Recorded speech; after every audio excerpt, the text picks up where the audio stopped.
yaşaran civanım. Görküm anın unutulmasına gözlerimiz bağlanıp diyeresin.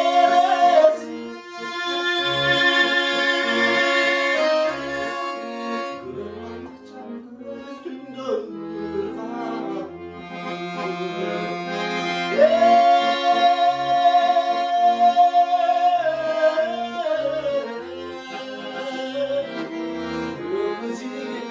üstümde ırgan.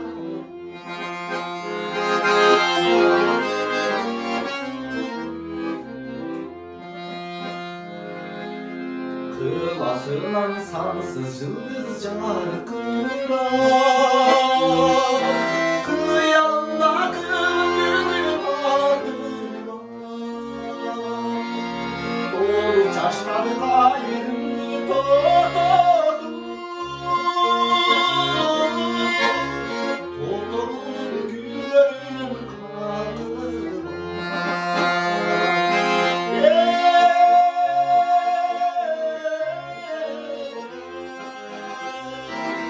Dolu geldi güllerim kalbime.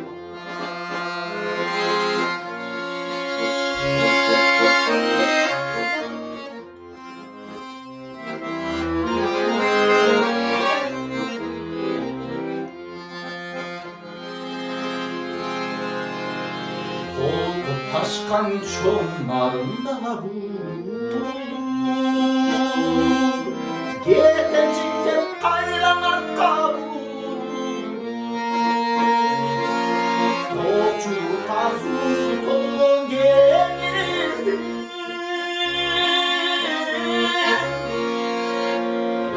Yüzü todan aşık.